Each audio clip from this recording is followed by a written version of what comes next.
Late us start the concept. So आज का हमारा टॉपिक है GOC lecture 21 elimination reactions E1 and E2 mechanism. E1 elimination और E2 elimination reaction का mechanism हमें डिस्कस करना है। तो डायरेक्टली स्टार्ट करते हैं अपने टॉपिक को। Late us start the topic. तो यहाँ पे हम डिस्कस करेंगे एलिमिनेशन रिएक्शन को। आप हेडिंग लिखो elimination reaction. Is screen visible to you or should I change the pen? Elimination reaction. हमें बेसिकली डिस्कस करना है आज एलिमिनेशन रिएक्शंस को। तो आप लिखो पहले एलिमिनेशन रिएक्शंस होती क्या है। What are elimination reactions? I think I should change the pen. What are elimination reactions? तो आप लिखो पहले एलिमिनेशन रिएक्शंस होती क्या है। An elimination reaction is a type of organic reaction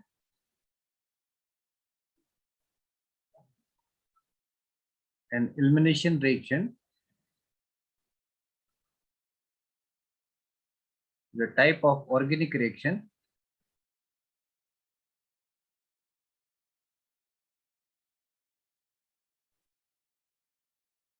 in which two substituents are removed from a molecule in either one step or in more than one step. In which two substituents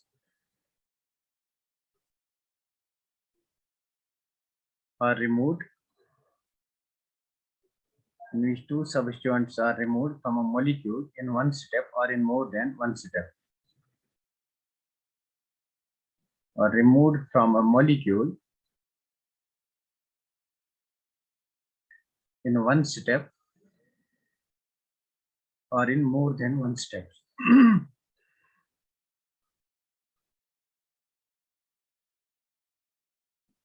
What is an elimination reaction? Elimination reaction किसको कहेंगे? In which two substituents are removed from a molecule in one step or in more than one step. What does this mean? इस चीज को हम explain करेंगे. For example, तो यहाँ तक आपका ये elimination reaction का एक statement आ गया. Elimination reaction किसी भी reaction को कहेंगे जिससे हम एक ही molecule से एक ही मॉलिक्यूल से दो सब्स्टिट्यूएंट्स को रिमूव करेंगे, इधर इन वन स्टेप और in more than one step और इन टू स्टेप्स। तो देखते हैं with the help of example what is an elimination reaction. Now let's take an example. तो यहाँ पे हम एग्जांपल लेंगे। फॉर एग्जांपल दिस कंपाउंड, इस कंपाउंड की एग्जांपल लेंगे। ये मेरे पास टर्शियरी हैलाइड है, यहाँ पे X है। Now this X is a leaving group. तो ये जो X मेरा यहाँ पे है it's a leaving group. X जो मेरा यहाँ पे है this X is a leaving group, इसको मैं लीविंग ग्रुप कहूंगा। तो this X is a leaving group over here. जो यहाँ पे X है इट्स अ लीविंग ग्रुप। तो बेसिकली क्या होगा एलिमिनेशन रिएक्शन में, अगर मैं if I carry out this reaction in presence of acid, if I carry out this reaction in presence of acid, तो this acid acts as a catalyst. तो आपको यहाँ पे कैटलिस्ट का भी कंसेप्ट आएगा, कैटलिस्ट क्या होता है। For example H2SO4 in presence of H2SO4। For example इस X के बदले में कोई लिविंग ग्रुप लिखूंगा। For example OH is a living group, या हेलोजन कोई हमारा लिविंग ग्रुप है, fluorine, chlorine, bromine, iodine. For example मैं यहाँ पे इस लिविंग ग्रुप के बदले कोई लिविंग ग्रुप यहाँ पे लिखूंगा। लिविंग ग्रुप मेरे पास क्या होगा? लिविंग ग्रुप या मेरे पास हेलोजन होगा, क्लोरीन होगा, ब्रोमीन होगा, आयोडीन होगा, या OH होगा, या OCH3 होगा। These are the leaving groups. तो यहाँ पे मैं कोई लिविंग ग्रुप लूंगा इन प्रेजेंस ऑफ एसिड। तो मुझे बताना है ये रिएक्शन कैसे होगी। इस रिएक्शन को मैं एलिमिनेशन रिएक्शन क्यों कहूंगा। तो देखो ये रिएक्शन कैसे होगी। पहले मैं इस एसिड को लूंगा। तो आपको पता है अगर हमारे पास कोई एसिड होगा, फॉर एग्जांपल H2SO4 हमारे पास है। एसिड की एक प्रॉपर्टी होती है, it dissociates to give H plus ions, plus it will give HSO4 minus ion, isn't it? So acid first dissociates to give H plus ions and HSO4 minus ions. Acid first dissociates to give H plus ions and H2HSO4 minus ions. Now this is a conjugate base of acid. तो मैं यहाँ पे लिखूंगा reaction is carried out in presence of H plus. This H plus is obtained from H2SO4. Got it? ये एक वे होता है लिखने का, H plus obtained from H2SO4 because H2SO4 gives me H plus ion. Clear हुई ये बात? Clear हुई ये बात? नाउ इस रिएक्शन को मैं करूंगा, मैं कोई लीविंग ग्रुप यहाँ पे लूंगा। I will see the mechanism of the reaction. इसका आप स्क्रीनशॉट ले लो, इसका आप स्क्रीनशॉट ले लो। मैं इसको एक्सप्लेन करूंगा। अगर मैं यहाँ पे for example OH leaving group लूंगा तो कैसे एलिमिनेशन रिएक्शन हो जाएगी, इधर this reaction will take place in one step और in more than one step. तो ये बात हम क्लियर करेंगे। यहाँ हो गया, ये इसका स्क्रीनशॉट हो गया। वेरी गुड, बहुत बढ़िया। तो नेक्स्ट हम चलते हैं दूसरी स्लाइड पे। Let us move to the next slide. तो मेरे पास अब कोई रिएक्टेंट है। Let the reactant is like this. मेरे पास ये रिएक्टेंट है CH3, यहाँ पे कार्बन, यहाँ पे CH3, यहाँ पे मेरा CH3 और यहाँ पे OH है। इसको मैं ट्रीट करता हूँ विद एसिड। एसिड का काम क्या होता है, H+ है। तो this H+ is obtained from H2SO4. This H2SO4 acts as a catalyst. This is catalyst. ये कैटलिस्ट क्या होता है इसको अभी एक्सप्लेन करेंगे, खुद ही आप बताओगे कैटलिस्ट क्या होता है ना। देखो यहाँ पे ऑक्सीजन के पास लोन पेयर ऑफ इलेक्ट्रॉन है, तो ऑक्सीजन फर्स्ट स्टेप में इस प्रोटॉन को एब्स्ट्रैक्ट करेगा। तो मेरे पास क्या बनेगा, CH3 सिंगल बॉन्ड C, यहाँ पे CH3, यहाँ पे CH3 और यहाँ पे ऑक्सीजन। ऑक्सीजन के पास ऑलरेडी एक हाइड्रोजन है, एक और हाइड्रोजन को H+ को इसने अटैक किया। बिकॉज लोन पेयर ने अटैक किया तो यहाँ पे पॉजिटिव चार्ज आएगा। Now it becomes a very good leaving group. This is not as good leaving group. OH उतना अच्छा लिविंग ग्रुप नहीं है जितना ये अच्छा लिविंग ग्रुप है, मतलब ये यहाँ पे लॉस हो जाएगा। ना if this is lost over here तो यहाँ पे कार्बोकेटाइन बनेगा। तो इस स्टेप में हमारे पास कार्बोकेटाइन जनरेट होगा, मतलब इस कार्बन पे हमारे पास पॉजिटिव चार्ज आएगी। इस कार्बन पे हमारे पास पॉजिटिव चार्ज आएगी। ना this is carbocation, isn't it. तो इस कार्बोकेटाइन में आपने देखा था this is 3 degree carbocation, this is 3 degree. तो 3 डिग्री में सब्स्टिट्यूशन रिएक्शन हो रही थी। तो यहाँ पे एक और रिएक्शन हो सकती है, that is called elimination reaction. तो नेक्स्ट स्टेप में क्या होगा, नेक्स्ट स्टेप में आपका ये जो H2SO4 है, आपको पता है ये डिसोसिएट हो गया और इसने हमें दिया H+, H+ को हमने यूटिलाइज किया, प्लस इसने दिया हमें HSO4- है। तो यहाँ पे इसका जो HSO4- आयन है, it will act as a base. ना this will act as a base. तो बेस का काम क्या होता है, क्या बेस कार्बन पे अटैक करेगी, क्या बेस कार्बन पे अटैक करेगा, क्या बेस कार्बन पे अटैक करेगा, मुझे बता। क्या बेस अगर मैं बेस कहूंगा इसको, क्या ये कार्बन पे अटैक करेगा, क्या ये कार्बन पे अटैक करेगा, क्या बेस कार्बन पे अटैक करेगा?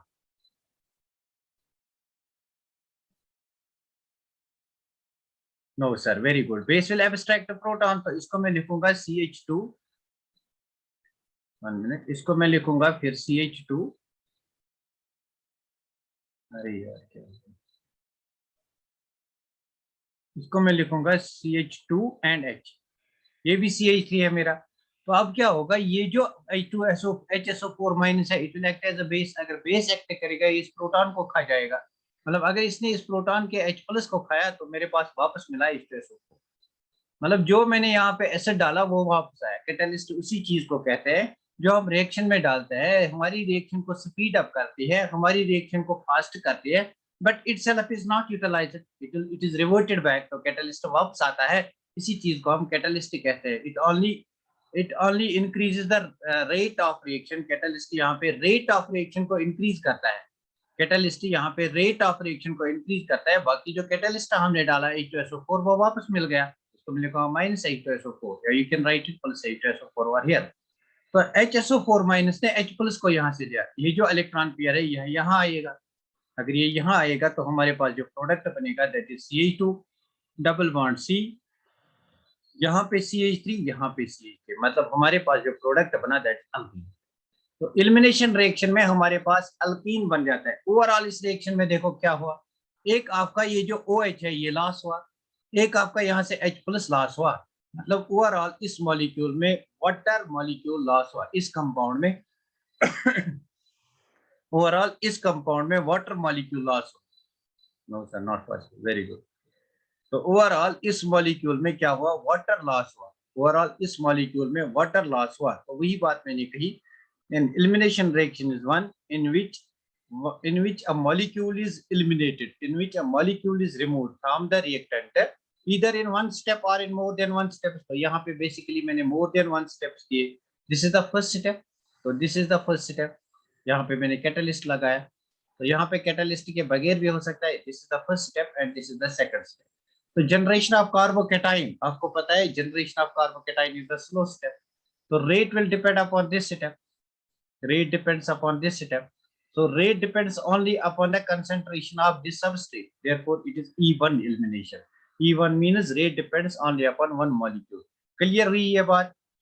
तो यहाँ तक क्लियर हुआ एलिमिनेशन रिएक्शन किसको कहता है? जहाँ पे आपका मॉलिक्यूल लॉस होगा from a single reactant molecule, जहाँ पे आपका मॉलिक्यूल लॉस होगा from a single reactant molecule, उसको हम एलिमिनेशन रिएक्शन कहेंगे। क्लियर हुई ये बात?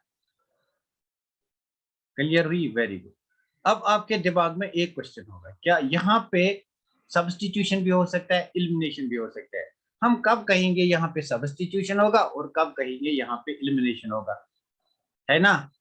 है ना? ये बात आपके दिमाग में होगी, कब यहाँ पे सब्स्टिट्यूशन होगा और कब यहाँ पे एलिमिनेशन होगा। किसके दिमाग में ये बात आई? कब यहाँ पे टर्शियरी कार्बोकेटाइन जो यहाँ पे बना, टर्शियरी कार्बोकेटाइन, तो इस टर्शियरी कार्बोकेटाइन में कौन सी कंडीशंस में SN1 हो जाएगा, यूनिमोलिकुलर न्यूक्लियोफिलिक सब्स्टिट्यूशन, और कब हमारे पास E1 एलिमिनेशन होगा, यूनिमोलिकुलर एलिमिनेशन रिएक्शन। ये बात किसके दिमाग में आ गई? व्हाट आर द कंडीशंस जब हमें बनेगा SN1 रिएक्शन प्रोडक्ट और जब हमें बनेगा E1 प्रोडक्ट, तो किसके दिमाग में ये बात आई? तो मैं इस चीज को एक्सप्लेन करूंगा लेटर। पहले मुझे बता किसके दिमाग में ये बात आई कि यहाँ पे आपको एलिमिनेशन हो जाएगा या यहाँ पे आपका सब्स्टिट्यूशन हो जाएगा। क्योंकि हमने डिस्कस किया था कि टर्शियरी कार्बोकेटाइन जब भी बनता है तो SN1 हो जाता है। तो आज हम कहते हैं जब टर्शियरी कार्बोकेटाइन बनता है तो पॉसिबिलिटी है हमारे पास E1 भी होता है, एलिमिनेशन रिएक्शन भी होता है। तो ये क्वेश्चन किसके दिमाग में आया? मुझे पता ये क्वेश्चन किसके दिमाग में आया, कब हमारे पास SN1 रिएक्शन हो जाएगी और कब हमारे पास एलिमिनेशन रिएक्शन हो जाएगा? किसके दिमाग में ये क्वेश्चन आया? तो इस चीज को मैं फिर एक्सप्लेन करूंगा बात। यहाँ तक बात क्लियर हुई? यहाँ तक बात क्लियर हुई? तो मुझे बता किसके दिमाग में ऐसा क्वेश्चन आया, किसके दिमाग में ऐसा क्वेश्चन आया? आप आमना लेट आई, आप फिर यूट्यूब पे देखना है। किसके दिमाग में ये क्वेश्चन आया कि यहाँ पे अब SN1 हो जाएगा या E1 हो जाएगा, मतलब एलिमिनेशन हो जाएगा या SN1 हो जाएगा? या उससे पहले मैं एक और एग्जांपल इस रिएक्शन की लूंगा। तो let me take one more example. तो मेरे पास ये वाला कंपाउंड है, मेरे पास ये वाला कंपाउंड है, carbon methyl group methyl group methyl group, यहाँ पे ब्रोमीन है। तो इस रिएक्शन में फर्स्ट स्टेप में अगर ये ब्रोमीन लीव हो जाएगा, नाउ दिस ब्रोमीन लीव, तो मेरे पास कार्बोकेटाइन बन जाएगा। Now this is carbocation. In the next step what happens, ये जो Br माइनस निकला, it will act as a base, this Br minus acts as a base.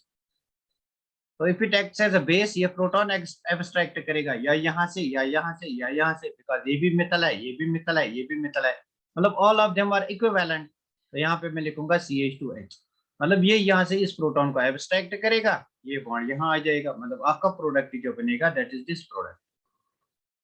यहाँ पे मिथल ग्रुप, यहाँ पे मिथल ग्रुप, इसको मैं Me लिखूंगा, यहाँ पे Me ग्रुप, यहाँ पे Me, इजंट इट? तो यहाँ पे अगर आप देखोगे, this is the first step, formation of carbocation is the slow step, slow first step. Now this is the second step, this is fast step. तो रेट जो होती है, rate depends on slow step, rate depends on slow step. तो slow step यहाँ पे कौन सा है जिसमें ये एक मॉलिक्यूल इन्वॉल्व होता है? देयरफॉर यहाँ पे जो रेट अगर मैं लिखूंगा, rate will be equal to some constant K into concentration of this alkyl halide, means rate depends only on one molecule. Overall इस मॉलिक्यूल में क्या हुआ, हमारे पास Br लॉस हुआ और यहाँ से हाइड्रोजन लॉस हुआ, मतलब मॉलिक्यूल, एक मॉलिक्यूल यहाँ से लॉस हुआ, that's HBr, this molecule is lost. तो किसी भी रिएक्शन में अगर आपका मॉलिक्यूल लॉस होता है तो उसको कहते हैं एलिमिनेशन रिएक्शन। तो यहाँ पे दो स्टेप्स में रिएक्शन हो गई, फर्स्ट स्टेप हमारा स्लो स्टेप था और सेकंड स्टेप फास्ट स्टेप था। यहाँ पे दो स्टेप्स में हमारी रिएक्शन हो गई, तो फर्स्ट स्टेप हमारा स्लो स्टेप था, second step last, but rate will depend upon the slow step, rate depends on this step. अगर रेट इस पे डिपेंड करेगा तो ये बेसिकली एलिमिनेशन रिएक्शन है, इसको कहेंगे हम unimolecular elimination reaction, that's E1। E1 means unimolecular, unimolecular elimination reaction, unimolecular elimination reaction इसको बोलेंगे। Unimolecular why, because rate depends on the concentration of one molecule. Clear हुई बात? अब क्लियर हुआ कंसेप्ट E1 रिएक्शन मैकेनिज्म कैसे होता है? तो क्या मैं यहाँ पे लिखूंगा कार्बोकेटाइन पे एलिमिनेशन रिएक्शन मैकेनिज्म क्या लिखूंगा मैं? E1 जो है rate of E1 depends upon stability of carbocation. तो कौन सा कार्बोकेटाइन मोर स्टेबल होता है, प्राइमरी और tertiary? Which carbocation is more stable? Which carbocation is more stable, primary और टर्शियरी?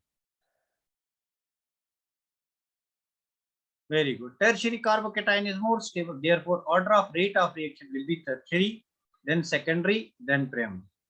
तो E1 एलिमिनेशन की ऑर्डर जो होगी रेट ऑफ रिएक्शन की वो ये होगी। हमने देखा था कि SN1 nucleophilic substitution unimolecular reaction का ऑर्डर भी है टर्शियरी, सेकेंडरी, प्राइमरी। मतलब अगर आपके पास टर्शियरी सबस्ट्रेट होगा या टर्शियरी कार्बोकेटाइन बनेगा, या तो वहां पे E1 होगा या तो यहाँ वहां पे SN1 होगा। अब व्हाट आर द कंडीशन जहां पे E1 हो सकता है, व्हाट आर द कंडीशन जहां पे SN1 हो सकता है, इसको हम बाद में डिस्कस करेंगे।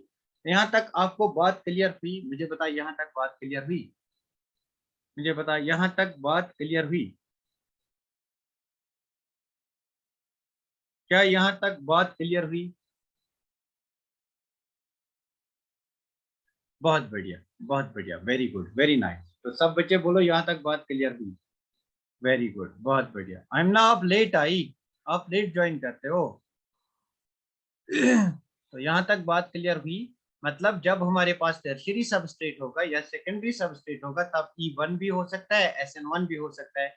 अब कुछ इंपॉर्टेंट पॉइंट्स देखो, how we can determine that E1 और SN1 कैन टेक प्लेस। कुछ इंपॉर्टेंट पॉइंट्स लिखो। ये चीज आपने नोट डाउन की तो मैं नेक्स्ट स्लाइड लूंगा यहाँ। I take next slide. Very good. तो नेक्स्ट जो हमारे पास है दैट इज दिस। तो आप लिखो, nucleophiles play an important role in determining whether elimination or substitution take place. So whether elimination or substitution take place, whether elimination or substitution, या उससे पहले हम डिस्कस करेंगे E2 elimination। आप रुको एक सेकंड, उससे पहले हम डिस्कस करेंगे। सर थोड़ा रिपीट, उससे पहले हम डिस्कस कर, लास्ट पे मैं रिपीट करूंगा अब इसको। तो इससे पहले मैं डिस्कस करूंगा E2 एलिमिनेशन।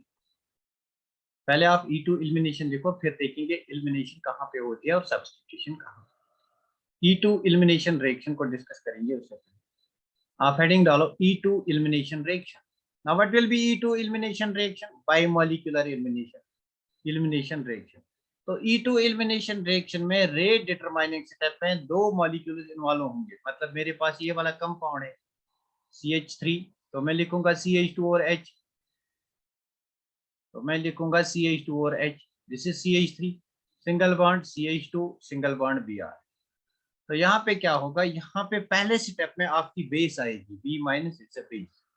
तो फर्स्ट स्टेप में बेस अटैक्स, मतलब base attacks in the first step, base attacks in the first step, base attacks in the first step. तो अगर आपका बेस यहाँ पे अटैक करेगा, मतलब क्या होगा, ये जो बॉन्ड है ये यहाँ पे शिफ्ट हो जाएगा। मतलब क्या होगा, ये जो ब्रोमीन है ये लीव हो जाएगा, मतलब एक स्टेप में रिएक्शन हो जाएगी।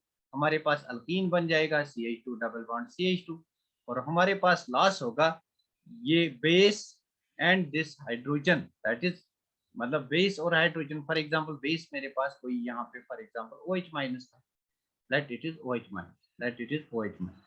OH माइनस ने अटैक किया, मतलब हमारे पास वाटर मिल गया, isn't it? Base for example OH minus था, OH माइनस ने अटैक किया तो हमारे पास वाटर लॉस हुआ। तो if molecules are lost from single substrate then it's called elimination reaction। तो ओवरऑल इस मॉलिक्यूल में क्या लॉस हुआ, यहाँ से H, यहाँ से Br, या you can write HBr is lost, or write more appropriately HBr is lost। यहाँ से Br, यहाँ से H। तो इस रिएक्शन में अगर हम रेट देखेंगे, because it involve on a single step, तो रेट जो है this will be the slow step, the only step, slow step and only step. जो स्लो स्टेप होता है उसको कहते हैं rate determining step, rate determining step. तो रेट डिटरमाइनिंग स्टेप को शॉर्ट में RDS बोलते हैं, वेलकम फिल्म का RDS।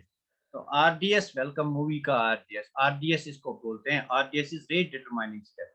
अगर मैं इस रिएक्शन की रेट लिखूं, rate will be equal to K into concentration of this alkyl halide, that is CH3, CH2 Br into concentration of base, यहाँ पे base भी अटैक करता है, तो rate depends upon this is base, rate depends upon two molecules, therefore this reaction is called bimolecular reaction. Bimolecular reaction. Overall this reaction is elimination, it's called bimolecular elimination reaction. तो generally हम इसको कहते हैं E2 reaction. Clear हुआ E2 mechanism कैसे होगा? तो अब मुझे बता E2 मैकेनिज्म किस में होगा? Primary alkyl halide will be the primary substrate will be the more favourable than secondary than tertiary. तो बेसिकली हमने क्या देखा था, जब हमारे पास ऑर्डर प्राइमरी सेकेंडरी टर्शियरी होता है तो SN2 रिएक्शन होता है। तो अगर यही ऑर्डर हमारे पास होगा तो इस केस में E2 भी हो सकता है। तो व्हाट आर द कंडीशन है जब E2 होगा and what are the condition है जब E1 होगा? तो हम यहाँ पे एक इंपॉर्टेंट पॉइंट लिखेंगे कि जो हमारे पास SN1 रिएक्शन है उनके साथ कंपटीशन में E1 रिएक्शन होते हैं। जो हमारे पास SN2 रिएक्शन है उनके साथ कंपटीशन में E2 प्रोडक्ट भी मिलता है। क्लियर हुई यहाँ तक बात? दिस इज SN E1 और E2 क्या होता है, ये बात किस किस को क्लियर हुई कि E1 और E2 में क्या डिफरेंस है? मतलब E1 में आपका पहला carbon leaving group bond break हो जाएगा, कार्बोकैटायन बनेगा। E2 में डायरेक्टली बेस अटैक करेगा, डायरेक्टली सिंगल स्टेप में रिएक्शन हो जाएगी।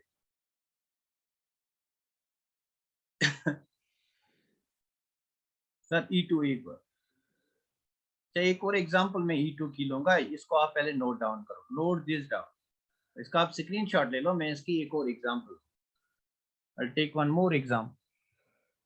तो ये बात भी यहाँ पे याद रखना है, ये जो कार्बन है जिसपे लीविंग ग्रुप अटैच होता है इसको अल्फा कार्बन कहते हैं, और जिस अल्फा कार्बन से जो कार्बन अटैच होता है इसको बीटा कार्बन कहते हैं।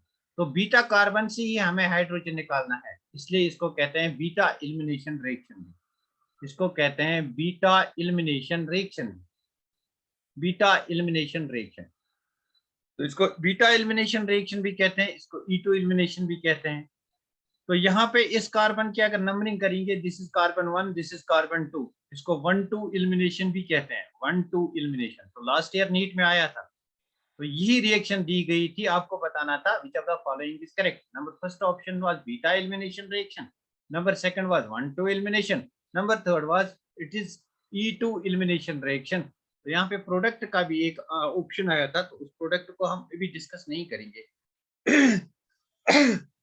And the last option was all of these, all of these यहाँ पे आंसर था। क्लियर हुआ? तो let me take this thing. तो मैं एक और एग्जांपल को यहाँ पे लूंगा। फॉर एग्जांपल मेरे पास ये वाला कंपाउंड है CH, और यहाँ पे मेरा हाइड्रोजन है, और यहाँ पे मेरा CH3 ग्रुप है, और यहाँ पे मेरा CH2 है, और यहाँ पे मेरा फॉर एग्जांपल लीविंग ग्रुप है। कोई भी लीविंग ग्रुप मैं LG लिखूंगा, तो इसको मैं बेस के साथ ट्रीट करूंगा, किसी भी बेस के साथ। तो किस बेस के साथ? फॉर एग्जांपल मैं नेगेटिवली चार्जेड स्पीशीज किसी भी बेस के साथ ट्रीट करूंगा। फॉर एग्जांपल OH- के साथ ट्रीट करूंगा। OH- acts as a base. तो यहाँ पे अगर ये बेस एक्ट करेगा तो इसको प्रोटॉन निकालना है। कौन सा प्रोटॉन? लीविंग ग्रुप जिस कार्बन से अटैच है इसको कहते हैं अल्फा, अल्फा कार्बन जिस कार्बन से अटैच है इसको कहते हैं बीटा, बीटा कार्बन से हाइड्रोजन निकलेगा। तो कहाँ से हाइड्रोजन निकलेगा? बीटा कार्बन से प्रोटॉन एब्स्ट्रैक्ट होगा, तो ये बॉन्ड यहाँ शिफ्ट हो जाएगा, लीविंग ग्रुप लॉस हो जाएगा। मतलब इसको कहेंगे हम बीटा एलिमिनेशन रिएक्शन। तो ये हमारे पास प्रोडक्ट आया, इसको कहेंगे बीटा एलिमिनेशन और E2 एलिमिनेशन रिएक्शन। क्लियर हुई बात? अब क्लियर हुआ? मुझे बोलो अब क्लियर हुआ? एक और एग्जांपल मैंने यहाँ पे बताया। वेरी गुड, सब बच्चों को क्लियर हुआ? ये सब बच्चों को क्लियर हुआ? जो बच्चे लेट आए वो फिर YouTube पे जाके इसको एक बार फिर देखें। तो आप यहाँ पे हेडिंग लगा, यहाँ पे आप हेडिंग लगा, वेदर एलिमिनेशन और substitution take place, whether elimination और substitution take place, it depends on following factors, it depends on following factors. तो ये कुछ फैक्टर्स पे डिपेंड करता है, it depends on following factors, it depends on certain factors whether elimination or substitution reactions take place. So what are those factors? Factor number 1। तो यहाँ पे point number 1 देखो, अगर आपके पास बल्कि बेस होगा, ना what is a bulky base, अगर आपके पास बल्कि बेस होगा, बल्कि बेसिस फेवर elimination, बल्कि basis favor elimination rather than substitution, rather than substitution, मतलब मेजर प्रोडक्ट वहां पे elimination होगा rather than substitution. What is बल्कि बेस, तो एक बल्कि बेस में यहाँ पे लिखूंगा that is tertiary butoxide ion. Now what is tertiary butoxide, ये मेरे पास कार्बन, यहाँ पे मिथाइल ग्रुप, यहाँ पे मिथाइल ग्रुप, यहाँ पे मिथाइल ग्रुप, यहाँ पे ऑक्सीजन, ऑक्सीजन पे negative charge, this is called TbUO minus. Simply इसको लिखते हैं TbUO minus, tertiary butoxide ion. tertiary, now this is a tertiary group, that's why it's called tertiary. Butoxide, why? Because इसमें 4 carbon atoms है, butane से जुड़ा है, tertiary butoxide है. this is a bulky base. तो अगर मेरे पास bulky base होगा तो bulky base will favor elimination reaction, bulky base will favor elimination reaction. तो पहले आप बेस को देखोगे, अगर आपके पास bulky base होगा मतलब large sized base अगर होगा तो that will favor elimination reaction, that will favor elimination reaction. तो bulky base will directly मतलब यहाँ से bulky base आएगा, इस प्रोटॉन को खा जाएगा rather than कि वो यहाँ पे ऐड हो जाएगा, यहाँ पे सब्स्टिट्यूट हो जाएगा. क्लियर हुआ? This is point number first. Elimination कब फेवर हो जाएगा, जब आपके पास बल्कि बेस होगा, जब आपके पास बल्कि बेस होगा तब एलिमिनेशन फेवर हो जाएगा. इस पॉइंट को आप स्क्रीनशॉट इसका ले लो, मैं नेक्स्ट पॉइंट डिस्कस करूंगा. Bulky base will favour, bulky base will favour elimination reaction.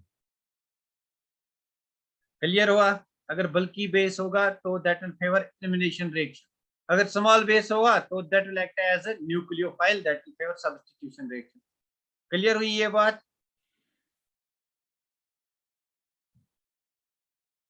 Very good, बहुत बढ़िया, मतलब ये बात आपको क्लियर होगी. Next, high temperature favours elimination reaction. Number second, high temperature, high temperature favours elimination reaction, favours elimination reaction. तो अगर आपकी रिएक्शन में टेम्परेचर ज्यादा होगा, मतलब टेम्परेचर दिया हुआ होगा, that will favour elimination reaction. तो हाई टेम्परेचर क्या होता है? Even 0 degree is high temperature, 0 degree से ऊपर ऊपर जो टेम्परेचर है that's high temperature. 50 degree 70 degree अगर दिया गया होगा तो वहां पे एलिमिनेशन प्रोडक्ट मेजर प्रोडक्ट बनेगा. फॉर एग्जांपल, अगर मेरे पास ये वाला कंपाउंड है CH3 CH2Br, तो अगर मैं यहाँ पे कोई बेस यूज करूंगा, कोई बेस मतलब tertiary butoxide ion TbUO minus use करूंगा, तो यहाँ पे बल्कि बेस है, सिंस दिस बेस इज बल्कि, it will not act as a nucleophile, it will abstract beta proton. This is alpha, this is beta. तो बीटा प्रोटॉन यहाँ से एलिमिनेट करेगा, ये बीटा प्रोटॉन को ये खा जाएगा और यहाँ पे आपका प्रोडक्ट बनेगा, that will be elimination product, will be major product. तो यहाँ पे आपका एलिमिनेशन प्रोडक्ट मेजर प्रोडक्ट बनेगा. क्लियर? नंबर सेकंड, अगर मेरे पास ये वाला कंपाउंड है तो इस कंपाउंड को अगर मैं हीट करूंगा with a small base, even with a small base, किसी भी बेस के साथ, तो बेस के साथ ट्रीट करता हूं, बट यहाँ पे डेल दिया गया है, दैट्स टेम्परेचर दिया गया है, हाई टेम्परेचर मतलब 50 डिग्री सेंटीग्रेड. तो since temperature is high, temperature favours elimination reaction, तो ये यहाँ से इस प्रोटॉन को खा जाएगा, तो यहाँ से डबल बॉन्ड बन जाएगा, इसको मैं 2 लिखूंगा, तो we will get elimination product rather than substitution product. Got it? Got it? किन कंडीशंस में एलिमिनेशन प्रोडक्ट बनता है रादर देन सब्स्टिट्यूशन प्रोडक्ट? तो एक और लिखो, अगर हमारे पास वेरी स्ट्रॉन्ग बेस होगा, very strong base also favors elimination reaction, also favors elimination reaction, also favors elimination reaction. These are the three conditions जहां पे आप बता सकते हो कि elimination reaction product major product बनता है और सब्स्टिट्यूशन प्रोडक्ट माइनर प्रोडक्ट बनता है. यहाँ पे सब्स्टिट्यूशन भी हो सकता है but that will B minor product. Clear हुआ? ये कंसेप्ट क्लियर हुआ? किस बच्चे को ये कंसेप्ट क्लियर हुआ कि एलिमिनेशन प्रोडक्ट कब मेजर प्रोडक्ट बनेगा, एलिमिनेशन प्रोडक्ट कब मेजर प्रोडक्ट बनेगा, ये किस बच्चे को क्लियर हुआ?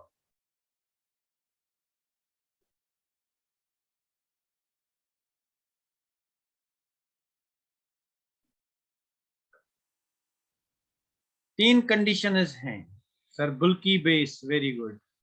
बुल्की बेस, बल्कि बेस मतलब bulky base means large sized base. For example ये मेरे पास कोई बेस होगी, नाइट्रोजन के पास लोन पेयर ऑफ इलेक्ट्रॉन और यहाँ से तीन बड़े ग्रुप्स अटैच होंगे, it's a bulky base. Tertiary amine, it's a bulky base. अगर मेरे पास सिंपली NH2 होगा, it's a small sized base. Clear? All base हो गया क्लियर। बल्कि बेस क्या होता है? वेरी गुड, बहुत बढ़िया। तो ये बात आपको यहाँ पे क्लियर हुई। बहुत ही इंपॉर्टेंट कंसेप्ट है ये। सब्स्टिट्यूशन और एलिमिनेशन में कंपैरिजन कब होता है, तो यहाँ पे आपको ये बात क्लियर हो गई। नेक्स्ट हम चलते हैं, डिस्कस करते हैं कुछ इंपॉर्टेंट रूल्स इसमें है, कुछ इंपॉर्टेंट रूल्स इसमें है। That's the most important thing. कुछ इंपॉर्टेंट रूल्स इसमें है, that is the most important thing. Elimination आपका यहाँ पे, एलिमिनेशन आपका यहाँ पे जो है उसका कंसेप्ट थोड़ा सा अभी खत्म हो गया। यहाँ पे आप इंपॉर्टेंट पॉइंट लिखो। Elimination reactions are regio selective. E1 reaction are regio selective, regio selective. Now what is this regio selective? ये एक नई टर्म आई जो अब तक आपने पढ़ी नहीं है। तो बेसिकली जब हम ऑर्गेनिक रिएक्शंस को पढ़ते हैं, we categorize them as regio selective reaction. Regio selective मतलब रिजियो सेलेक्टिविटी हम डिस्कस करते हैं। Number second, stereo selective. Stereo selective, तो स्टीरियो केमिस्ट्री हमने डिस्कस नहीं की, इसलिए इसको फिलहाल छोड़ देते हैं। और तीसरा है हमारे पास कीमो सेलेक्टिव रिएक्शन। तो तीनों को अलग अलग डिस्कस करेंगे। पहले यहाँ पे देखेंगे रिजियो सेलेक्टिविटी क्या होती है, रिजियो सेलेक्टिव रिएक्शन क्या होता है। तो अगर आप रिजियो सेलेक्टिव को गौर से देखोगे तो यहाँ पे आपको दो वर्ड्स नजर आएंगे। एक आएगा regio, regio stands for reason. तो रीजन मीन्स किस जगह पर, किस प्लेस पे रिएक्शन होती है, किस रीजन पे प्लेस रिएक्शन होती है। तो इस चीज को समझने के लिए I take an example. For example मैं कोई एग्जांपल यहाँ पे लूंगा। फॉर एग्जांपल मेरे पास यहाँ पे कार्बन है और यहाँ पे कोई लिविंग ग्रुप है Br, और यहाँ पे मेरा अटैच है CH2, यहाँ पे मेरा अटैच है CH2 CH3, और यहाँ पे मेरा अटैच है लिविंग ग्रुप है, this is leaving group, this is leaving group. This leaving group is attach to the carbon. इस कार्बन को मैं अल्फा कहूंगा और इस कार्बन को बीटा कहूंगा, लेकिन ये भी मेरा बीटा कार्बन है। क्या ये बीटा कार्बन और ये बीटा कार्बन सेम है? नहीं, बिकॉज इस पे तीन प्रोटॉन है, इस पे दो प्रोटॉन है। Now they are different. मतलब ये मेरा एक रीजन हो गया, ये मेरा एक और रीजन हो गया। बेस या तो यहाँ से प्रोटॉन को एब्स्ट्रैक्ट करेगी या इस बीटा हाइड्रोजन को एब्स्ट्रैक्ट करेगी। मतलब मेरे पास दो प्रोडक्ट्स बनेंगे। अगर बेस इस प्रोटॉन को एब्स्ट्रैक्ट करेगी, ये बेस एब्स्ट्रैक्ट दिस प्रोटॉन, तो बेसिकली क्या होगा, ये मेरा यहाँ आ जाएगा, यहाँ डबल बॉन्ड बनेगा, ये ग्रुप लीव हो जाएगा। मतलब मेरे पास जो अल्कीन बनेगी that is this type of alkyne.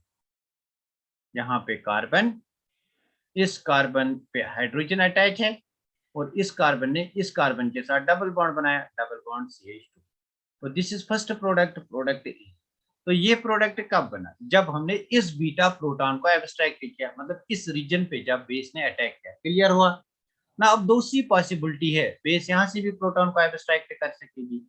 Base can abstract this proton. क्या मैं इस प्रोटॉन को CH और H लिखूं? This is beta proton. ये बेस एब्स्ट्रैक्ट दिस प्रोटॉन, तो डबल बॉन्ड यहाँ पे बन जाएगा, इजंट इट? तो डबल बॉन्ड यहाँ पे बन जाएगा। क्लियर हुआ यहाँ तक? तो अगर डबल बॉन्ड यहाँ पे बना तो मेरे पास एक और प्रोडक्ट बनेगा CH3 सिंगल बॉन्ड CH। यहाँ पे मेरा डबल बॉन्ड बन गया, डबल बॉन्ड C, और यहाँ पे मेरा CH3 है। नाउ दिस इज CH3 और यहाँ पे मेरा हाइड्रोजन। क्या ये product, this is product B and this is product A, क्या ये दोनों प्रोडक्ट सेम है? This product B and A same? तो मुझे बता, क्या प्रोडक्ट A और B सेम है? नहीं। तो यहाँ पे देखो 1 2 3 4 कार्बन है, दिस इज ब्यूटीन। तो यहाँ से नंबरिंग करो, जहाँ से डबल बॉन्ड है तो इसको कहेंगे 1 ब्यूटीन, इसको कहेंगे 1 butene.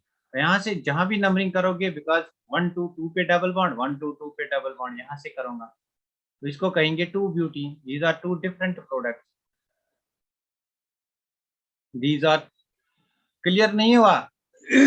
These two products are not same. यहाँ तक क्लियर हुआ? मतलब यहाँ पे जो मैंने कंपाउंड दिया, इस कंपाउंड में दो डिफरेंट बीटा प्रोटॉन्स हैं।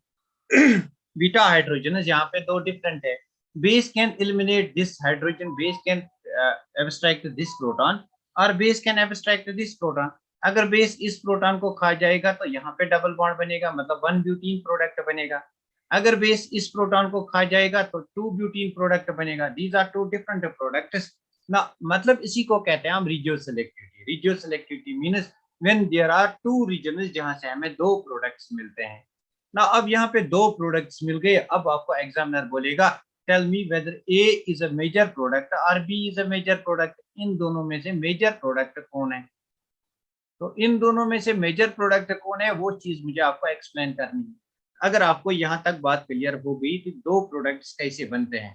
दो प्रोडक्ट्स तब पॉसिबल हैं जब हमारे पास बीटा हाइड्रोजन डिफरेंट होंगे. When beta hydrogen are different, two products are possible. When beta hydrogens are different, two products are possible. यहाँ पे एक और different hydrogen हो सकता है, then three products are possible.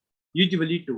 अगर आपके बीटा हाइड्रोजन डिफरेंट है then two products are possible. Clear हुआ? यहाँ पे एक बीटा टाइप ऑफ हाइड्रोजन, यहाँ पे एक और बीटा टाइप ऑफ हाइड्रोजन. मतलब यहाँ पे जो दो बीटा हाइड्रोजन थे they are different. This beta hydrogen and this beta hydrogen they are different. This is one type of beta hydrogen, this is other type of beta hydrogen. Because ये जो beta hydrogen है ये beta carbon से attach है, ये भी beta carbon से attach है, but this beta carbon is in turn attach to other CH3 group. Clear हुआ यहाँ तक? मुझे सब बच्चे बोलो यहाँ तक क्लियर हुआ? फिर मैं बताऊंगा मेजर प्रोडक्ट कौन है और कैसे. मेजर प्रोडक्ट कौन है और कैसे. वेरी गुड, बहुत बढ़िया. तो अगर यहाँ तक क्लियर हुआ नव, अब आप इसमें कंसेप्ट लगा सकते हो GOC के कि ये वाला प्रोडक्ट मेजर प्रोडक्ट है या ये वाला प्रोडक्ट मेजर प्रोडक्ट है. तो बता मुझे, जब मैंने अल्कीन्स का डिस्कशन किया था कौन सा कंसेप्ट मुझे अल्कीन्स की स्टेबिलिटी एक्सप्लेन कर रहा था? मुझे लगता है हाइपर कंजुगेशन. तो यहाँ पे देखो hyper conjugation, this is alpha carbon, this is alpha carbon. यहाँ पे तीन अल्फा हाइड्रोजन, यहाँ पे तीन alpha hydrogen, overall 6 alpha hydrogen. यहाँ पे देखो यहाँ से कोई अल्फा कार्बन नहीं है, यहाँ से एक अल्फा कार्बन है. 3 अल्फा हाइड्रोजन, यहाँ पे तीन अल्फा हाइड्रोजन. तो इसमें तीन हाइपर कंजुगेटिव स्ट्रक्चर्स, इसमें 6. तो which one is major product? B is major product because of hyper conjugation. तो मैं लिखूंगा B is major product. B is major product because of hyperconjugation, because of more stability, because of more stability. B is major product because of more stability. Clear हुआ? Very good, बहुत बढ़िया बहुत बढ़िया. मतलब simple है. That's why GOC important है. तो देखो GOC कहाँ कहाँ पे यूज होती है. B is major product because of hyperconjugation. तो B is major product because of hyperconjugation. Clear हुआ? Because B is more stable. Clear हुआ? ये why B is more major product. तो बी क्यों मेजर प्रोडक्ट होगा? Because it is more stable. Clear हुआ? Why B is major product. Clear हुआ? सब बच्चे बोलो क्लियर हुआ? Why B is major product because of hyper conjugation. तो नेक्स्ट इस चीज का आप स्क्रीनशॉट ले लो. मैं इसको बताऊंगा. इस प्रोडक्ट को कहते हैं sets of product, sets of product. और इसको कहते हैं ZCU प्रोडक्ट. एक ही बात. कुछ बुक्स लिखते हैं सेट्स ऑफ, कुछ लिखते हैं ZCU प्रोडक्ट. तो मेजर प्रोडक्ट कौन सा प्रोडक्ट होता है जिसको सेट्स ऑफ प्रोडक्ट कहते हैं या ZCU प्रोडक्ट कहते हैं. मतलब यहाँ पे एक रूल आएगा उसको कहते हैं ZCU रूल. ZCU रूल और सेट्स ऑफ रूल. तो डायरेक्ट मैं उस रूल को लगाऊंगा, आपको फिर हाइपर कंजुगेशन नहीं लगाना पड़ेगा. Very good. डायरेक्ट मैं उस रूल को लगाऊंगा आपको. ये हो गया, स्क्रीनशॉट हो गया. मैं सेट्स ऑफ रूल को एक्सप्लेन करूंगा. कभी कभी ये भी मेजर प्रोडक्ट बनता है.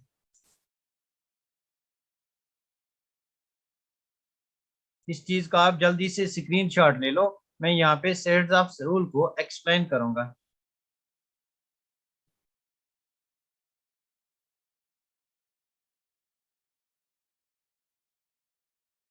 Very good. मतलब हो गया.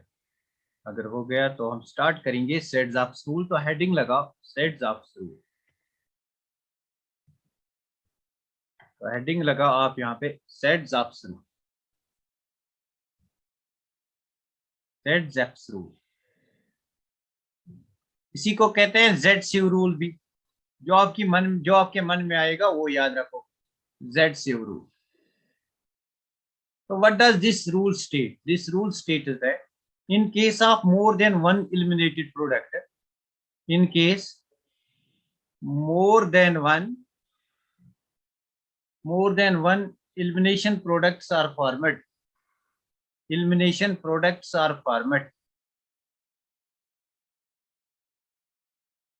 then more substituted alkene is always the major product. More substituted alkene is major product. तो कौन सा प्रोडक्ट मेजर बनता है? More substituted alkene major product बनता है। तो more substituted alkene major product बनता है। फॉर एग्जाम्पल मैंने ये वाला कंपाउंड लिया था, अभी मैंने ये वाला कंपाउंड लिया था, तो यहाँ पे मेरा Br अटैच था और यहाँ पे H, यहाँ पे CH3। तो this was alpha, sorry this was beta carbon, अगर यहाँ से हाइड्रोजन निकालो, यहाँ डबल बॉन्ड, यहाँ से निकालो, यहाँ डबल बॉन्ड, मतलब बेस के साथ ट्रीट किया तो मेरे पास दो प्रोडक्ट्स आए basically, CH3 CH double bond CH CH3। This was one product. Other product यहाँ पे डबल बॉन्ड बना, CH3 single bond CH2 single bond CH double bond CH। तो अब इन दोनों में देखना है मोर सब्स्टिट्यूटेड अल्कीन कौन सी है ना। मोर सब्स्टिट्यूटेड अल्कीन को कैसे देखेंगे? देखो मोर सब्स्टिट्यूटेड अल्कीन को कैसे देखते हैं। See over here more substituted alkene को मैं डायरेक्ट बताऊंगा कैसे देखते हैं। आपको क्या करना है, आपको चूज करना है carbon carbon double bond, choose करना है। यहाँ पे कार्बन कार्बन डबल बॉन्ड ये उसको चूज किया, तो कार्बन कार्बन डबल बॉन्ड के अराउंड जितने ज्यादा अल्काइल ग्रुप्स होंगे वो उतना ज्यादा सब्स्टिट्यूटेड होगा। तो यहाँ पे देखो वन सब्स्टिट्यूएंट टू, यहाँ पे देखो एक substituent, this is more substituted. ये बात हमने देखी है हाइपर कंजुगेशन से। This is more substituted, hence is a major product. This is less substituted, hence is minor product. Clear हुआ बात? क्लियर हुई बात? सेट्स रूल क्या कहता है?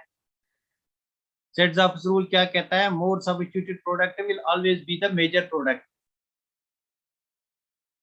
बहुत बढ़िया। मोर सब्स्टिट्यूटेड प्रोडक्ट कैसे देखेंगे? कार्बन कार्बन डबल बॉन्ड को चूज करो, फिर देखो कितने अल्काइल ग्रुप सब्स्टिट्यूएंट्स हैं, तो दैट कितने कार्बन मतलब अटैच है। एक बॉन्ड से कार्बन, एक बॉन्ड से कार्बन मतलब दो सब्स्टिट्यूएंट्स, एक बॉन्ड से कार्बन मतलब एक ही सब्स्टिट्यूएंट। क्लियर हुआ? तो अगर ये क्लियर हो मुझे बता इसमें कितने पॉसिबल सब्स्टिट्यूएंट मतलब अल्कीन्स बनेंगे। तो यहाँ पे मैं लिखूंगा, यहाँ पे मेरा फॉर एग्जांपल Br अटैच है, इट्स अ लीविंग ग्रुप, और यहाँ पे मेरा CH3 अटैच। तो पहले हमें देखना है बीटा कार्बन, तो दिस इज अल्फा जिससे लीविंग ग्रुप अटैच है, ये वाला बीटा है, ये वाला बीटा है। तो देखो यहाँ से हाइड्रोजन निकलेगा, यहाँ डबल बॉन्ड बनेगा, यहाँ से हाइड्रोजन निकलेगा, यहाँ डबल बॉन्ड बनेगा, मतलब दो प्रोडक्ट्स बनेंगे। आपको उन दो प्रोडक्ट्स को निकालना आएगा।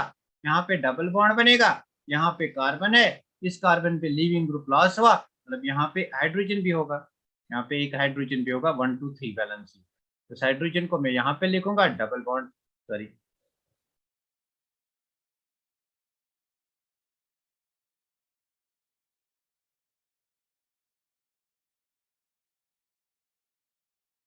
Single bond CH।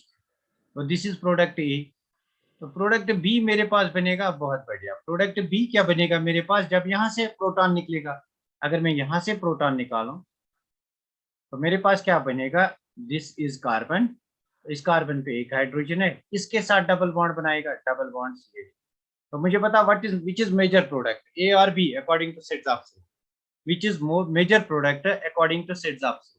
ना देखो यहाँ पे this is carbon carbon double bond. अब देखो सब्स्टिट्यूएंट्स 1 2 3।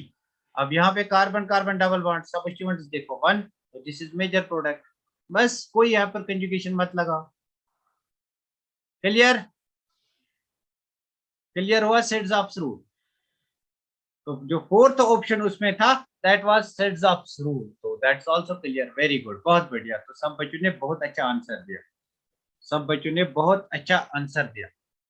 बट कहीं पे कुछ क्या होता है, कहीं पे हमारा जो माइनर प्रोडक्ट होता है, दिस इज माइनर प्रोडक्ट, जो माइनर प्रोडक्ट होता है it becomes major product at certain time. कभी कभी माइनर प्रोडक्ट मेजर प्रोडक्ट बनता है तो मतलब सेड्स-ऑप्स रूल इज नॉट वैलिड। तो जब माइनर प्रोडक्ट मेजर प्रोडक्ट बनता है तो उस रूल को कहते हैं हॉफमैन रूल। तो लिखो आप हॉफमैन रूल। ये क्लियर हुआ सेड्स-ऑप्स रूल? तो हॉफमैन रूल को लिखेंगे, इसका आप स्क्रीनशॉट ले लो, हम हॉफमैन रूल को लिखेंगे। उसके बाद एलिमिनेशन खत्म,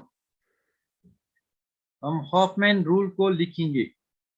इसका आप स्क्रीनशॉट जल्दी से ले लो, हम हॉफमैन रूल को लिखेंगे यहाँ पे।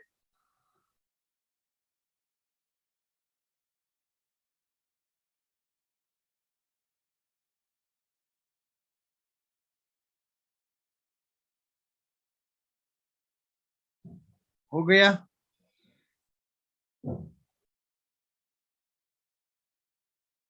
हो गया? हो गया? क्लियर हो गया? तो नेक्स्ट लिखो आप हॉफमैन रूल।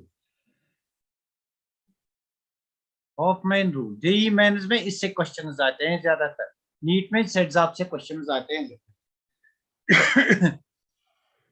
तो लिखो in certain cases minor product becomes major product. Minor product जो है that becomes major product, that becomes major. What is meant by major product? मतलब उसकी परसेंटेज यील्ड जो है वो ज्यादा हो। Minor product becomes major product, minor product becomes major product. That is the Hoffman rule is followed. The Hoffman rule is followed. Now, what is Hoffman rule? When your minor product becomes major product in elimination reaction, Hoffman rule is followed. यहाँ पे लिखो this rule is followed. This rule is followed in following cases. In following cases, when the cases are like following. Number first, when the base is bulky. When the base is bulky. When the base is bulky. तो अगर आपकी base बहुत ज्यादा bulky होगी then minor product becomes major product. कोई इसको explain करेगा? कोई इसको एक्सप्लेन करेगा व्हाई? तो ये बात आप याद रखो, when the base is bulky. तो देखो यहाँ पे फॉर एग्जांपल मेरे पास ये वाला कंपाउंड है CH3 CH, यहाँ पे CH3, यहाँ पे फॉर एग्जांपल इस H को मैं अलग से लिखूंगा। तो लेट मी राइट दिस। इस चीज को मैं थोड़ा सा एक्सप्लेन करूंगा आपको तो दैट आपको कंफ्यूजन ना रहे। जिंदगी भर आपको कंफ्यूजन नहीं रहना चाहिए, दैट्स माय मोटिव। तो यहाँ पे हाइड्रोजन, यहाँ पे मेरा कार्बन है और इस कार्बन पे यहाँ पे अटैच है Br लीविंग ग्रुप और यहाँ पे इस पे अटैच है CH3। तो देखो यहाँ पे मैं अगर बल्कि बेस को यूज करूंगा, बल्कि बेस मतलब टर्शियरी बिट ऑक्साइड आयन को यूज करूंगा TbUO माइनस। तो दिस इज अ वेरी बल्कि बेस। तो अगर ये बल्कि बेस है, क्या बहुत बड़ा ग्रुप यहाँ पे अटैक कर सकता है? Because this is sterically handled. ना देखो this is my beta carbon, इसका प्रोटॉन निकलना चाहिए, and this is my beta carbon, इसका प्रोटॉन निकलना चाहिए। जो बड़ी बेस होगी मतलब आपके पास रूम में दो दरवाजे हैं, रूम में आने के लिए आपके पास दो दरवाजे हैं। देयर आर टू वेज, मतलब एक ये बड़ा दरवाजा है जहां से आप रूम में जा सकते हो और एक ये छोटा दरवाजा है जहां से आप रूम में जा सकते हो। तो अगर आने वाला आदमी जो आपका मेहमान है, अगर आने वाला आदमी खुद ही बहुत बल्कि होगा, क्या वो इस दरवाजे से आ सकता है? क्या वो इस दरवाजे से आ सकता है? अगर वो बल्कि होगा क्या वो इस दरवाजे से आ सकता है? Can he enter into the room from this door? क्या वो इस दरवाजे से आ सकता है अगर वो बहुत बल्कि होगा? नहीं ना। वाई? बिकॉज ये जो आदमी है, खुद ही ये जो आदमी है ये बहुत बड़ा आदमी है, मतलब मैं यहाँ पे बहुत बड़े आदमी को बनाऊंगा, यहाँ पे मैं छोटे आदमी को बनाऊंगा। तो ये जो आदमी है ये बहुत बड़ा आदमी है। It can not inter into the room on this बल्कि साइड, मतलब इस छोटे वाले दरवाजे से नहीं आ सकता है बिकॉज दिस दरवाजा जो है इट इज स्टीरिकली हिंडर्ड। उसको यहाँ से खिड़कियां लगी है, यहाँ से मतलब वॉल लगा है, it is sterically hindered, it can not enter into it. तो मतलब वही बात यहाँ पे है, this carbon is sterically hindered. यहाँ पे बल्कि ग्रुप है, यहाँ पे बल्कि ग्रुप है। जब यहाँ से एक और बड़ा ग्रुप आएगा वो यहाँ से इंटर नहीं हो सकता है, इस प्रोटॉन को नहीं निकालेगा। मतलब अगर इस प्रोटॉन को नहीं निकालेगा तो यहाँ पे अल्कीन बनने के चांसेस कम है। मतलब अगर हमारे पास बल्कि बेस होगा तो वो फ्रीली इस कार्बन पे अटैक कर सकता है, इस हाइड्रोजन को निकाल सकता है। That's why minor product becomes major product. किसको ये बात समझ में आ गई? That's why minor product becomes major product. So basically base determines whether minor product becomes major product or not. Clear हुई बात? मतलब this is the major product in this case. This is major product. Clear हुई बात? This is major product. इस बच्चे very good, बहुत बढ़िया बहुत बढ़िया। तो याद रखना, whenever your base is bulky, तो what will happen, minor product becomes major product and that's called Hofmann rule, and that's called Hofmann rule and nothing else. तो बस आप जस्ट हॉफमैन और सेट्स आपको कैसे याद रखोगे, अगर स्मॉल बेसिस होंगे Saytzeff's of rule, more substituted major product, अगर बल्कि बेस होगा then what will happen, then Hofmann product will become major product, मतलब less substituted alkene will become major product। Clear हुआ?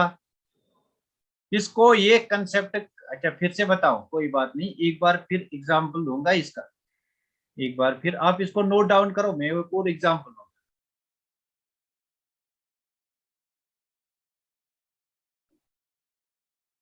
अच्छा मैं एक और एग्जांपल से यहाँ पे समझाऊं।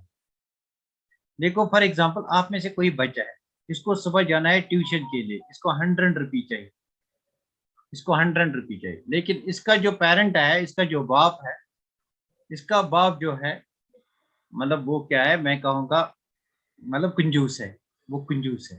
कंजूस मतलब उसने पहले ऊपर स्वेटर जैकेट पहना है, जैकेट के मतलब जैकेट पहले पहना है, जैकेट के अंदर उसने स्वेटर पहनी है, स्वेटर के अंदर उसने शर्ट पहनी है, शर्ट के अंदर उसने कोई जेब रखा है जिसमें उसने 100 रुपया निकाला है, और ऊपर से आप स्मॉल बेस हो, ठीक, ऊपर से आप कोई बेस हो, मतलब यू आर अ बेस, तो आपको प्रोटॉन एब्स्ट्रैक्ट करना है, मतलब आपको 100 रुपया निकालना है, आपका बाप आपको नहीं देता है, तो आप क्या करोगे, आपको पहले इन स्टीरिक हिंड्रेंसेस को खत्म करना है। तो it will be difficult for you to enter into his pocket and take 100 rupee note, isn't it? तो बेसिकली जब बेस बहुत बड़ी होगी तो स्टीरिक हिंड्रेंस ज्यादा होगी, तो जहां पे स्टीरिक हिंड्रेंस ज्यादा होगी वहां से बेस इस प्रोटॉन को, इस 100 रुपी को एब्स्ट्रैक्ट नहीं कर सकेगा। लेकिन दूसरा बच्चा जो है, दूसरे बच्चे का जो पेरेंट है, उसने ऊपर वाली जेब, ऊपर वाला जो उसने कुछ पहना है, जैकेट पहना है, उस जेब में उसने 100 रुपी रखा है, तो बेस विल कम कम, चाहे वो कितनी भी बड़ी बेस क्यों ना हो, that will come, that can abstract this proton, can take away the 100 rupee note। Got it? Clear हुआ? शुगुप्ता को क्लियर नहीं हुआ था क्या? शुगुप्ता इस एग्जांपल से क्लियर हुआ आपको? वेरी गुड, बहुत बढ़िया, मतलब this is a very good example. ऐसे ही दिमाग में चिपक गई तो मैंने इस एग्जांपल को यहाँ पे बनाया। Now let me take some examples, अब कुछ एग्जांपल्स करते हैं so that things will become clear. मेरा मेरा आप अब I, yes sir, got it, very good, बहुत बढ़िया। Now let me take some questions so that things will get clear, so that things will get clear over here. तो मैं यहाँ पे कोई एग्जांपल लूंगा, मेरे पास ये वाला कंपाउंड है, मेरे पास ये वाला कंपाउंड है, यहाँ पे कोई लीविंग ग्रुप प्रेजेंट है, फॉर एग्जांपल यहाँ पे मेरा Br प्रेजेंट है और यहाँ पे CH3 प्रेजेंट है, तो कितने प्रोडक्ट्स बन सकते हैं अगर मैं इसको बेस के साथ ट्रीट करूंगा, अगर मैं इसको बेस के साथ ट्रीट करूंगा, मतलब in first case I will treat it small base, small base मतलब कोई माइनस के साथ ट्रीट करूंगा। In the second instance I will treat it the bulky base, tertiary butoxide ion के साथ ट्रीट करूंगा, टर्शियरी ब्यूटॉक्साइड आयन के साथ। तो यहाँ पे दो प्रोडक्ट्स बन सकते हैं। देखो ये जो कार्बन है जिसपे लीविंग ग्रुप अटैच है, दिस इज लीविंग ग्रुप, तो ये जो कार्बन है इसको अल्फा कहते हैं, ये कार्बन मेरा बीटा हो गया, ये बीटा हो गया। प्रोटॉन कहाँ से निकलेगा? बीटा कार्बन से, तो अगर प्रोटॉन यहाँ से निकलेगा तो यहाँ डबल बॉन्ड बनेगा, अगर प्रोटॉन यहाँ से निकलेगा तो यहाँ डबल बॉन्ड। क्या यहाँ पे प्रोटॉन है? 1 2 3 4, 1 2 3, मतलब यहाँ पे प्रोटॉन है, या ये प्रोटॉन निकलेगा ये या ये, मतलब मेरे पास दो प्रोडक्ट बन सकते हैं, या तो यहाँ पे डबल बॉन्ड, या तो मेरा यहाँ पे डबल बॉन्ड बन सकता है प्लस, या तो मेरा यहाँ पे डबल बॉन्ड बन सकता है, isn't it? ये दो product, this is product A and this is product B. तो सिमिलरली यहाँ पे मेरे दो प्रोडक्ट्स बन सकते हैं, यही दो प्रोडक्ट्स बन सकते हैं, यही दो प्रोडक्ट्स बन सकते हैं। तो नेक्स्ट प्रोडक्ट जो मेरा बनेगा दैट विल बी दिस। तो यहाँ पे इन दिस केस आपको बताना है मेजर प्रोडक्ट कौन सा है, this is first case, first में इसको लिखूंगा सो दैट आपको आंसर देने में इजी हो जाएगा, दिस इज केस सेकंड। तो फर्स्ट केस में मेजर प्रोडक्ट कौन सा होगा, माइनर कौन सा होगा, ये आपको बताना है। केस फर्स्ट में दिस इज केस फर्स्ट, यहाँ पे आपको बताना है what is major product and which is minor product. तो देखो बेस इज स्मॉल, अगर बेस स्मॉल है तो कौन सा रूल लगेगा, Saytzeff's rule, Saytzeff's rule more substituted आपकी। देखो यहाँ पे substituent, this is carbon carbon double bond, तो यहाँ पे एक सब्स्टिट्यूएंट, दो सब्स्टिट्यूएंट, तीन सब्स्टिट्यूएंट, यहाँ पे एक ही सब्स्टिट्यूएंट, तो this will be major product, isn't it, this is major product, isn't it. Very good, बहुत बढ़िया बहुत बढ़िया बहुत बढ़िया। तो यहाँ पे देखो, यहाँ पे बेस आपकी बड़ी है, दिस इज बल्की बेस, बल्कि बोलो, स्टीरिकली हिंडर्ड बोलो, लारिज बोलो, कुछ भी बोलो, बल्कि बेस। तो बल्कि बेस अगर है तो आपके दिमाग में आना चाहिए हॉफमैन प्रोडक्ट, तो हॉफमैन प्रोडक्ट आएगा मतलब माइनर प्रोडक्ट मेजर बनेगा, this will be major product, this is what is organic. Clear हुई बात? आई होप ये कंसेप्ट आपका पूरा क्लियर हुआ होगा। Case two B is major, case A, very good, बहुत बढ़िया। तो ये वाला कंसेप्ट जो है इसको कभी ना भूलना, मतलब जो भी अब तक मैंने रिएक्शन मैकेनिज्म में कंसेप्ट बनाए बताए ना, उनमें से चार कंसेप्ट बहुत ज्यादा इंपॉर्टेंट है, SN1, SN2, E1, E2। इन चार में से अल्टरनेटली एक साल इससे क्वेश्चन आता है, एक साल इससे क्वेश्चन आया था, लास्ट ईयर इससे क्वेश्चन आया था, इस साल इससे क्वेश्चन आया था, SN1 या SN2 में। हो गया क्लियर? हो गया क्लियर? तो कल या परसों, कल नहीं परसों में मैं रिएक्शन मैकेनिज्म को ऑलमोस्ट फिनिश करूंगा, उसके बाद मैं आपको एक दिन छुट्टी दूंगा, आप लोग प्रैक्टिस करोगे उस दिन, फिर दूसरे दिन शाम को हम क्वेश्चन करेंगे रिएक्शन मैकेनिज्म पे। तो रिएक्शन मैकेनिज्म के बाद हम डिस्कस करेंगे स्टीरियोकेमिस्ट्री, बिकॉज ऑर्गेनिक रिएक्शन में इसका इंपॉर्टेंट